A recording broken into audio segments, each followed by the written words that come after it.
A primeira comunicação intitula-se Imagem Escrita na Pesquisa e no Ensino Experiencial e é uma comunicação que vai ser apresentada por três autores: José da Silva Ribeiro, professor titular visitante da Universidade Federal de Goiás, professor aposentado da Universidade Aberta, investigador do Grupo da UNorte em estudos de cinema e narrativas digitais. Maria Alice Rocha, professora adjunta do Centro de Ensino e Pesquisa Aplicada à Educação da Universidade Federal de Goiás e doutora em Educação, pós-doutorada em Arte e Cultura Visual. E por último, Deise Mesquita, professora adjunta do Centro de Ensino e Pesquisa Aplicada à Educação da Universidade Federal de Goiás e doutora em Linguística. Eu, portanto, passo a palavra desde já ao José Ribeiro, convidando-o a apresentar-se de uma forma mais detalhada e começando dando início à apresentação.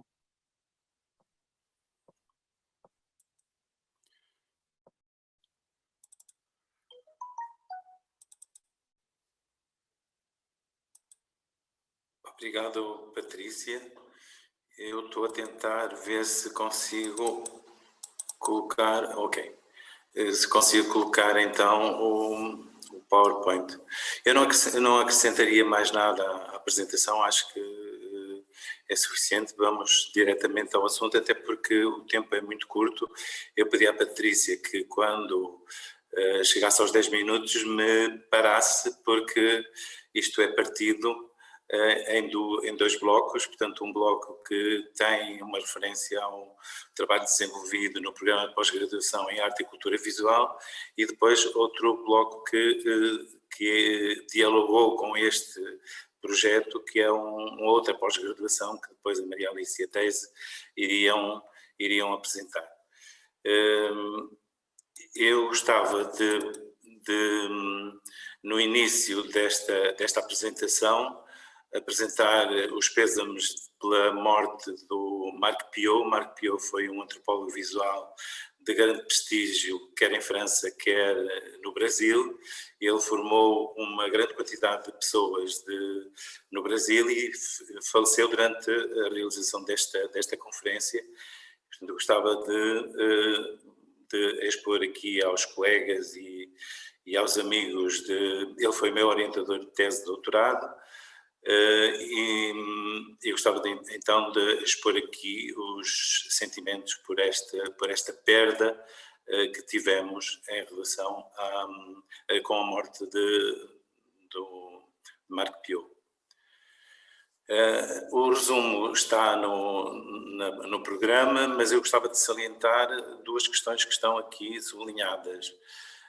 Uma que é proposta nas conversas com Maria Alice, que é, nos tempos que correm, nós temos quase uma impossibilidade de construir experiências e é preciso problematizar, pensar as alternativas que invistam em processos de alteridade que convoquem o sujeito para pensar, colaborar, descobrir, criar e aprender. Portanto, esta questão foi uma das questões que nos mobilizou para o trabalho de pesquisa nas duas pós-graduações e para esta ligação, ou estas visitas, inclusivamente, que se fizeram às salas uns dos outros e da apresentação conjunta dos resultados finais. E também um outro sublinhado que há no resumo, que é como é que no processo atual de ensino, sobretudo no ensino universitário, se passa desta ideia de transmissão de conhecimentos para o desenvolvimento de competências criativas, de análise e de síntese e de envolvimento dos estudantes nos seus contextos específicos. Eu peguei nesta apresentação num conceito de aprendência, e este conceito parece-me um conceito extremamente mobilizador que eu apresentei depois numa publicação que foi feita conjuntamente com a Manuela Araújo, Anjos, com a Manuela Anjos, também da Universidade Federal de Goiás, e que fez um trabalho interessante de autobiografias a partir de uma dinâmica interessante de utilização de umas caixas, as caixas onde as pessoas se incluíam ou transbordavam para fora das caixas, não é? Esta aprendência, este conceito de aprendência parece-me um conceito extremamente interessante neste processo que nós desenvolvemos conjuntamente. Por um lado, a aprendência, o estar em processo de aprender, mais do que propriamente a transmissão do conhecimento, e também a ideia de que esse estar em processo de aprender é um processo consciente, em que o candidato é voluntário e dinâmico, porque representa um movimento em direção a um desconhecido, a um progresso desejado. Aplica-se a todos tanto a nível individual como a nível coletivo, e é um que se sente fazendo coisas o que nunca se fez antes, e se questionam continuamente esses fazeres, esses aprenderes, né? Essa aprendência. É também um ambiente em constante mudança de evolução. Eu vou passar à frente o histórico do conceito de aprendência, que desenvolvi nesta publicação apresentada então e que está disponível online nos espaços autobiográficos, e eu gostava também de apresentar uma referência teórica, se quisermos, sobre este conceito. O Philippe Carré publica um livro que se chama exatamente Aprendência, uma nova relação com o saber. A outra questão que me levou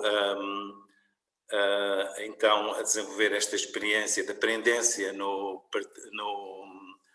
programa de pós-graduação em Arte e Cultura Visual foi apresentado e escrito num texto que se chamava Aprender e Ensinar Aqui, Lá e Aqui. Portanto, eu estava nessa altura em Goiânia, portanto, a informação que eu fui professor titular na Universidade Federal de Goiânia, mas neste momento já não sou, portanto, terminou o meu contrato em dezembro de 2020, e as questões que eu levava eram estas que estão aqui apresentadas, não é? O que entender por esta passagem que está muito salientada, por exemplo, no decreto que em Portugal lança o processo de Bolonha, que é esta passagem da transmissão de conhecimentos para o desenvolvimento de competências. E quando se põe essa questão do desenvolvimento de competências, é quem define essas competências. Portanto, se isto é um processo autoritário de apresentação de competências pelo professor, ou se é continuamente um processo de negociação entre os participantes neste processo de aprendência. A outra questão é como proporcionar aos estudantes situações que permitam superar o etnocentrismo e valorizar a intersubjetividade e a diversidade cultural, a interculturalidade e o cosmopolitismo. Portanto, como é que nós podemos introduzir neste processo de aprendência uma questão essencial dentro deste conceito, que é o conceito de complexidade. Ainda nesta ideia, nestas perguntas que se nos colocaram à partida, como produzir, inventariar e integrar o processo de ensino-aprendizagem de modo a dar respostas às dificuldades encontradas. Portanto, como é que no processo de desenvolvimento das aprendências este apoio esta integração dos alunos e apoio aos alunos se pode desenvolver.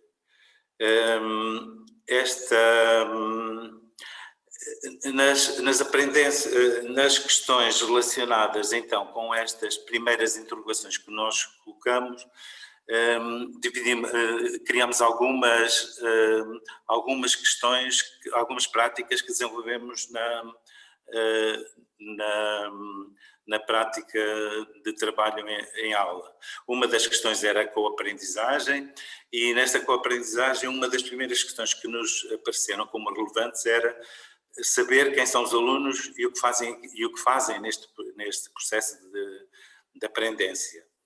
E aí nós tentamos, uma vez que era um programa de arte e cultura visual, que as pessoas se apresentassem não de uma maneira verbal, como se apresentam normalmente nas nossas sessões, mas que as pessoas se apresentassem já com um produto audiovisual sobre si próprios. Portanto, tentarem não mergulharem um pouco em si próprios e fazerem uma exposição de si próprios através do visual, do audiovisual.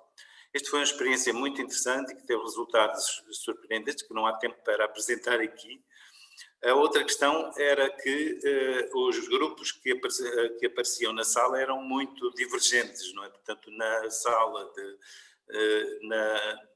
neste curso de arte e cultura visual, houve uma altura em que participavam sete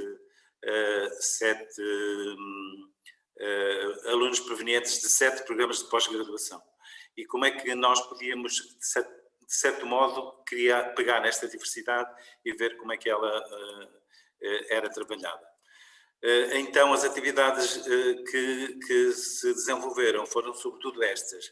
Quem sou eu que faço aqui? Portanto, a produção audiovisual ou visual da sua apresentação.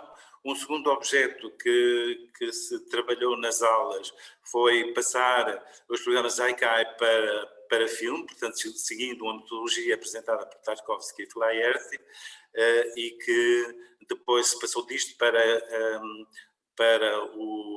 os filmes de Vertov, portanto, tentando integrar isso no processo de desenvolvimento da história do cinema, e como materiais escritos, de certo modo, como materiais complementares desta formação, havia o interesse em que os alunos desenvolvessem um diário de bordo, ou então um portfólio.